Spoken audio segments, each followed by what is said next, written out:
Good afternoon, everyone, and welcome to today's ESS Mindful Moment webinar. I'm Evan Judge, and I'll be hosting today. I'm delighted. I've got a great panel with me today to talk about this topic, which is spotting the signs of bullying. So this is our mindful moment for this month, and we've released a separate toolbox talk that you can go through with your teams to kind of help them identify and spot the signs of bullying. If you've got any questions during today's panel, please don't hesitate to ask. You can use the Q&A function, which is live, and we'll try to get to any questions at the end of the discussion. So let me just quickly introduce our panel. So we have got Harjeet Moore, Jeanette McNaughton, and we've got Katrina Francis all joining us today to talk about this particular topic of spotting the signs of bullying. So I'm going to start by just bringing each of the individuals on, and let's see how they're doing today. So Harjeet, how are you today? Are you well? Yeah, I'm very good, thank you. Looking forward to this chat today. Subject that's quite can be quite difficult to talk about. So yeah, no, I'm good, thank you. Good. And Jeanette from Northern Ireland, how are you today? I'm really good, thanks, Evan. And do you know what? When you first asked me about this subject, I was thinking long and hard about it because, you know, there's so much to think about, isn't there? Because you think it's just one sort of, not a small subject, but it can just be captured quite easily. And actually, when you look into it, it's not like that at all. So I think it's absolutely brilliant to be included on today's session. So thank you for inviting me. No, thank you for joining us. And then finally, Katrina, how are you today? Good afternoon. Yeah, I'm very well, thank you. It's been a couple of months now since we've had one of these live panels, so good to be back. Thank you, Evan. Good. Thank you. Thank you for joining us. So we're looking at bullying in particular this month because we last week was Anti-Bullying Week, and doing a little bit of research into Anti-Bullying Week and what is done to kind of celebrate it and raise awareness around bullying is quite interesting to read. And one of the things I found fascinating was that each year Anti-Bullying Week starts with Odd Sock Day, which is something I do occasionally, but that's more because I don't necessarily get on top of the washing. But it is something that we need to think about, because the whole point of Odd Sock Day is to celebrate our differences. And if I think about the most interesting people I've met are completely different to me and are the ones that are passionate about things that are different to what I'm passionate about. And it's those differences that make us a wonderful society and a unique society. So I really wish that we would do Odd Sock Day more often. I'm certainly going to use that as an excuse going forward. But the other thing that was quite interesting when we were doing our research was that one of the first things you learn as a child is to be kind and to be nice and to share. Interestingly, though, the research suggests that this is one of the first things as people we tend to forget, or in times of stress or anguish, we lose that trait first before we lose any others, which I found quite sad, because ultimately kindness and being nice to people costs us nothing. And it's something that we probably don't realize the impact of not being nice and not being kind has on other people who just might be coming across us on a bad day. So really, really interesting to think about those two elements just as a starting point. But we are going to look at bullying in the workplace first. And Jeanette, my first question is to you, if that's okay. And it's basically, when I think about bullying, or when I first looked at this topic, it was more around the aggressive physical harm that somebody could cause somebody else. But we wouldn't normally expect to see that prominently in the workplace. So what sort of bullying are we talking about when we're talking about bullying in the workplace, and what are the things that we should be looking for? Thanks, Evan. And do you know what? I think you're right, because I think most people, when they think about bullying, they think about, I don't know, small children, hitting each other and things like that, rather than being kind. And I think, at this time more than any time before, that it's, we are trying, to put our teams first. People have to be the most important thing at work or at home or at any time. So I think, there is aggressive bullying, which is when you actually see somebody hitting somebody. And people, I think, working, in a kitchen or in a mess might think that that's a little bit of a joke, where they just walk past somebody and sort of, hit them on the back of the head or bump into them. But actually, that is a form of aggressive behaviour. But I think the more subtle behaviours that we need to look out for is where, we need to be more flexible. Mark often talks about having an agile workforce. We want to be able to attract the right people, and that means making our shifts very sort of flexible. So if you've got people with, small children, or they need to look after their elderly parents, or just call in on somebody, a great way is to use those flexible working patterns. For me, if you've got somebody who has small children and you constantly put them on late shift, that could be seen by that person.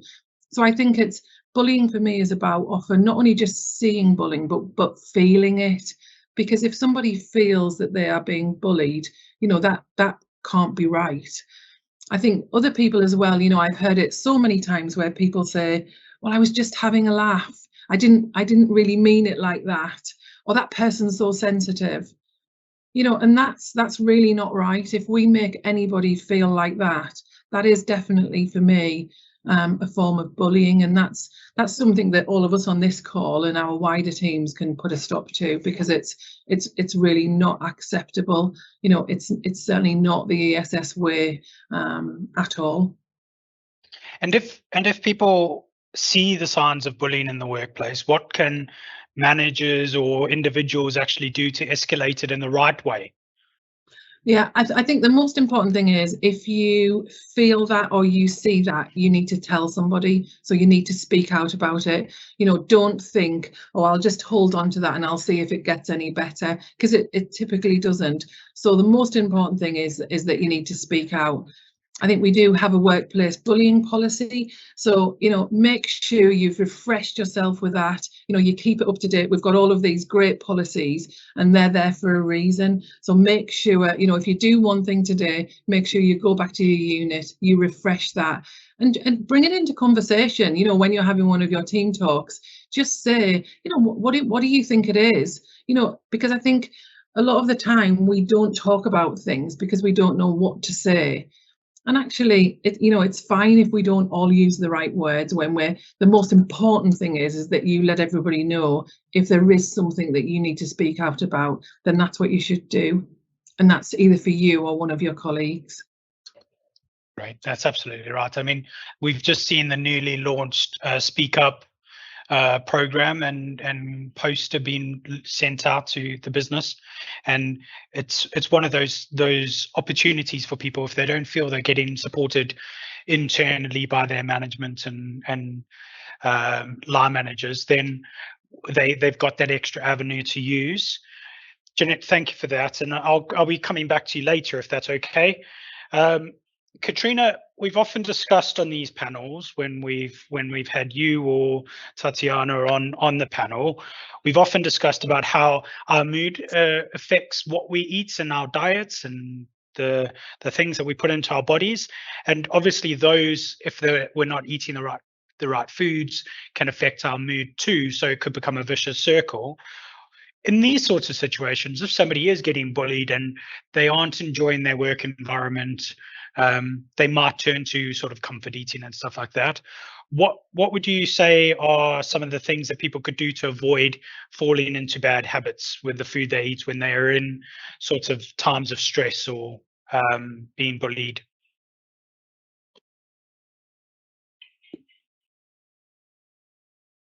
Cool. There we go. Good question. Thank you, Evan.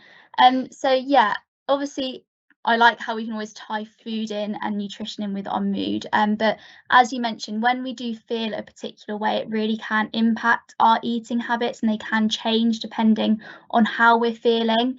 So as you mentioned, for someone who is being bullied, unfortunately, they might feel some more stress, or they may feel more upset. And it does lead to that grabbing of comfort food, which is obviously the foods which are high in fat, saturated fats, salts and sugars more often. So things such as chocolate bars, crisps, cakes, biscuits and so on. Now, I suppose this is probably where the problem lies, as these foods do give us that initial feel good, give us that boost that they are wanting. It does lead to a spike in serotonin, which is a calming brain chemical, and it does make us feel better. So obviously we are going to keep naturally going for that if we've got that feel good response from it. But these benefits are only very short term and short lived. So we do want to be exploring those better options and steering clear from those bad habits. So you might want to try the following. So first of all, just try and minimize the temptation. So obviously, if it is in your vision, or if it is on display on the side, you are more likely to grab that food. It's just easier when it's there.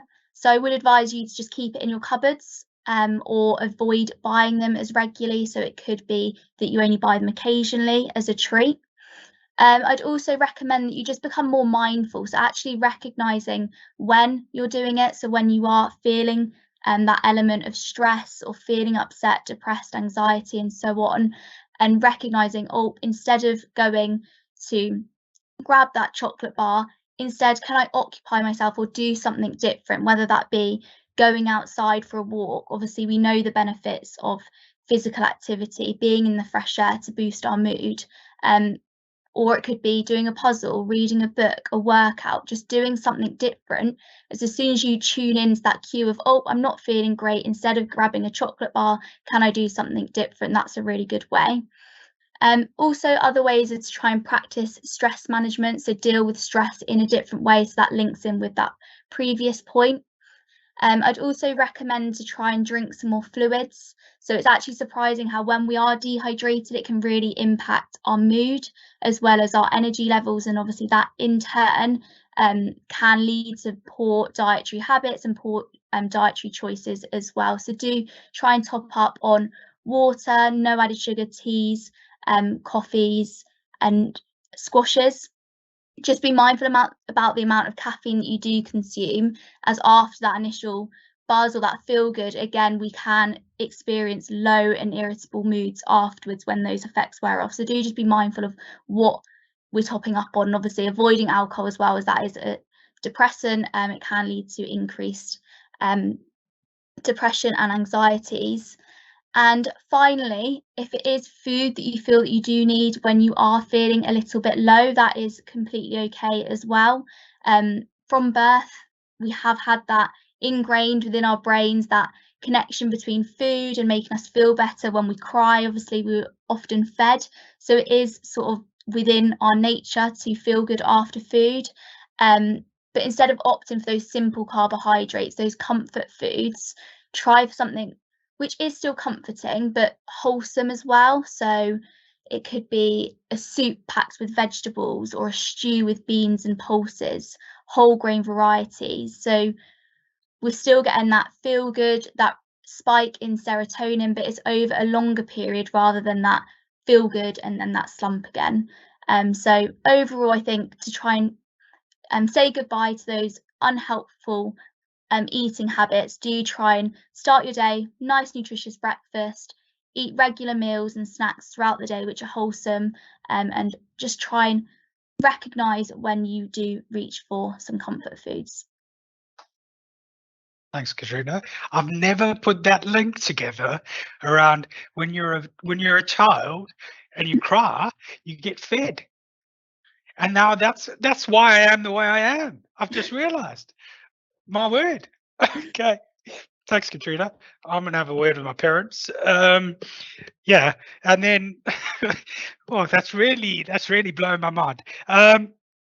Harjeet, we've obviously got so many parents that work for us and people that look after children and young people, there's that element of it too, where bullying will affect those younger people.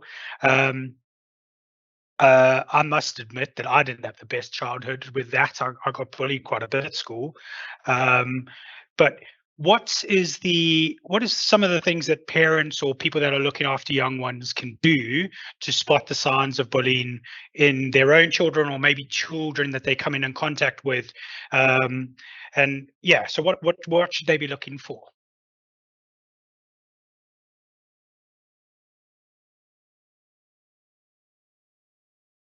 Thanks, Evan. So I think just to kind of pick up on Evan's point earlier around the link towards kind of children and kind of what we teach them to be kind. You know, we also teach them that, you know, the types of bullying behaviour. So, you know, what it includes, as in, you know, be kind to everybody, don't call people names, you don't hit people, and all that kind of stuff. So when we look at kids, it's then taking it down to the next level in terms of, you know, what are the risks, what support's out there, but also the different types of bullying. So although you've kind of got the physical and emotional bullying, you've got to remember a lot nowadays you've got cyberbullying. So as the kids get older, people are more, you know, it's the same with adults, we can experience the same thing. So it's making sure that, you know, you've got an open relationship, an open space that they feel that they can talk to you about anything. And that's regardless of kind of anything that's going on at school, anything that's going on with a sibling, with a different member of the family. It's important to have that open space. Once you've created that open space, they're more likely to kind of try and engage with you. And you'll also kind of start to spot the signs. Now, from a cyberbullying perspective, there's lots of materials that the school sends out. I mean, I get emails every other week about what kids should or shouldn't be doing, you know, the dangers of TikTok and kind of all sorts. So it's important that you monitor your child's online activity. And it could be something as simple as, my Apple account is linked to my son's Apple account, so I can track his screen time, actually how much time he's spending on, say, like text messages, on the internet, on particular type of games. And it is because I'm checking up on him. It's no other reason that just to make sure he's safe, and actually he's not spending too much time. And you know, signs of cyberbullying are slightly different, because it could be kind of, you know, kind of getting not very nice text messages, kind of being left out of games, when there's kind of group being kicked out from a cyber perspective. But in terms of signs of kind of bullying that you can look out for, it could be anything from, you know, whether they've got problems with eating or sleeping. It could be whether they've become a bit nervous, lost their confidence, become distressed or withdrawn, start to kind of dip in their performance at school. It could be that they're actually become scared to go to school, you know, pretend that they're ill in the mornings, or they just automatically start to skip school when they're at that age that they can. And any kind of physical injuries that you see, and it could be something that's related not necessarily to a PE lesson, but something else that's happened. And it's important to remember the effects that it has on the kids, because, you know, at that age, it's, you know, they can develop mental health problems, anxiety issues, kind of just how they interact with their peer group and their friendship groups, and then it impacts how they'll do overall at school. So there's lots of kind of signs and effects that you can look for. In terms of who's at risk, I mean, everybody's at risk. And, you know, from a bullying perspective, you know, people, you know, you can get bullied on whether it's to do with your race, your gender, your sexual orientation, you know, the list is endless. And, you know, it's also, you know, where you've got kids that are maybe a little bit more shy, less confident, you know, sometimes they can be targeted. And then you've got the extreme where you've got the popular kids, they can be targeted because they're popular. So I think it's really difficult as a parent to know what to do and when to do it, but if I just think back to an experience that I had with my son, my son has always been quite quiet, quite shy. He'll be 13 next month, but when he was about 5 or 6, he did have a girl at school that she was picking on him. So she'd make comments to say things like, so my son is mixed race. My ex-husband's half Malaysian, half English, so my son doesn't necessarily look like mine. But there was a particular girl that would say to him things like, "Why aren't you brown like your mummy? Why do your eyes look different?" And he was only 5 at the time, and because he was quite shy, he would just end up crying. So, you know, I went in and spoke to the school, spoke to the teachers, but I also felt confident enough to speak to the parents of the little girl. So I kind of made it very clear in my way that it wasn't acceptable, and that, you know, if it did happen again, I'd take action. I won't talk about what that action would have been, but it's not nice when you see your little one kind of in tears, and it took a while for him to tell me what was wrong, because he was also understanding that he does look different to me. You know, he's a combination of him and his dad, and kind of just getting to grips of kind of, you know, from a culture perspective, where he's from and kind of all that great stuff. So, you know, definitely found it useful talking to the school. I felt confident enough talking to the parents. The schools have got lots of great networks in terms of being able to provide you with support. If you do have a child that's kind of showing signs of something going on, you know, try and, you know, take them out, take them for a walk, do something different than you would normally do, and just kind of help them to relax and kind of take that time out. The cyberbullying for me is one that, as my son gets older, worries me more, because you just don't know what's out there. So from that perspective, you know, if something does happen, he'll talk to me about it, you know, we'll report it, and, you know, anything, you know, inappropriate videos, anything else that when you're in a game and people start to share, just making sure it's all reported. And I think if you've kind of keep talking to the school, keep talking to your child, and I think just from my own experience, just by kind of creating that open environment to talk, and, you know, he tells me everything, and, you know, I know if someone said those comments to him today that they said when he was 5, he'd know exactly what to say to them back. So, you know, he's grown in his own confidence to understand. So it's just always where you've got a quiet child, just building up their confidence, and just kind of trying to manage it the best you can. But there's loads of resources out there. The NSPCC site does have lots of great material. You can find lots of great stuff on whether it's Mind, Mental Health UK, and what you'll start to see, that we will start to develop materials that will help the parents and carers, focused around kind of the mental health and kind of children aspect as well. Thanks, That's Evan. Great. Thanks, Ajay. So we've obviously put together a bit of a toolbox talk for you to use in your units, and what I'd like to do is kind of get some top tips from the panel around what they would do in terms of bullying in the workplace and spotting the signs of bullying in the workplace. So Katrina, first to you, what would you say is your top tip? So my top tip for anyone who feels like they're being bullied, or even recognises that somebody else is a victim of being bullying, is to speak up and to talk about it. So talking is so powerful. Find a family friend. It could be someone within the workplace, your manager, HR department, or if you don't yet feel comfortable talking to someone within the workplace, there is places like ACAS website, their helpline as well, citizens advice. Just make sure you speak about it and people are aware of it, would be my top tip. Great, thank you. Jeanette, how about you? Have you got a top tip?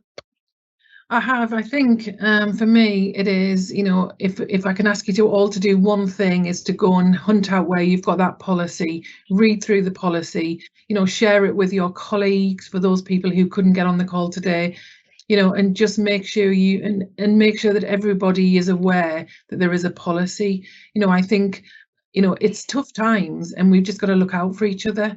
So just make sure, you know, if somebody's gone quiet, or somebody's not behaving in their usual way, just have a quiet word with them. Just go and speak to them. But most importantly, go and download that policy and make sure that all of your teams are aware that it's there. Wonderful. Thank you, Jeanette. And Harjeet, from you? I think maybe the most important thing is if you encounter anything along the lines of kind of bullying, just make sure you take a note of it, take as much detail record as much detail as possible, dates, times, locations. And it's the same if a child comes to you with issues, just take a note of the date, the time, and kind of build up a list so you feel confident with the data that you've got to then be able to take it forward. Great, thank you.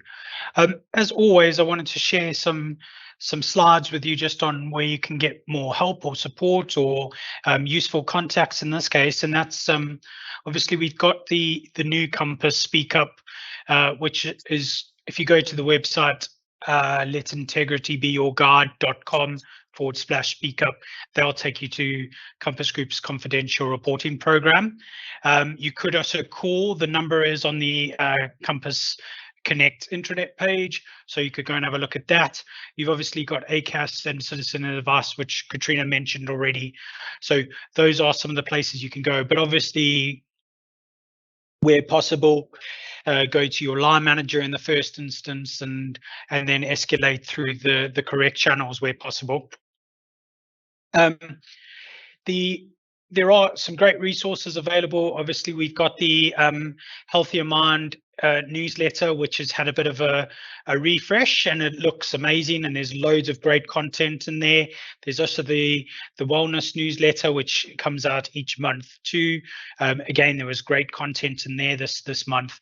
And then you've got the Mindful Moment Toolbox Talk, which is what we've based the discussion on today. So if you are wanting to have discussions with your team members, then you can kind of use some of that material too.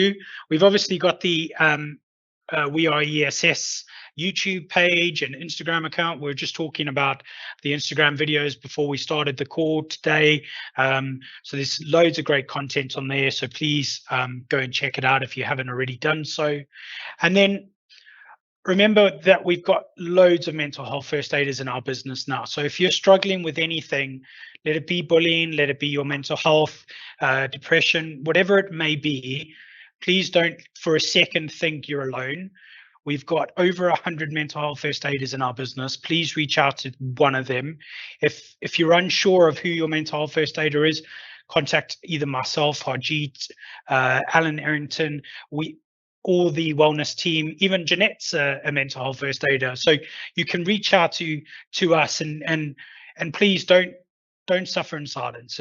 We want to be able to help you. We want to be able to support you. So please, as we go into the festive period, this is where people tend to get a little bit more affected in their mental health. So just be aware of that and reach out if you need help or support. We've also got the wellbeing specialist teams, Leanne, who is going to be back soon, early next year, I think, maybe. And then we've got Katrina and Tatiana available there if you need to reach out to anyone.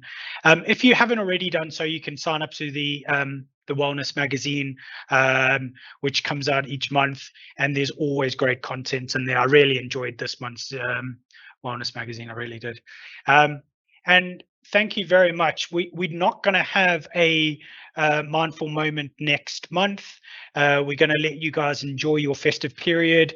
But I just wanted to take this opportunity quickly to thank Harjeet and Katrina and Tatiana for this year. We've done a load of these mindful moments, and it's been great to be able to do them with you pretty much every month, except for the last couple. And Jeanette, thank you so much for joining us on today's panel. It's been wonderful having you, and hopefully we can have you back next year for another discussion. To everyone else, thank you for joining. Thank you for taking the time out, and remember to reach out if you need any help or support, or you just want to chat. Thanks very much, everyone. Have a wonderful day.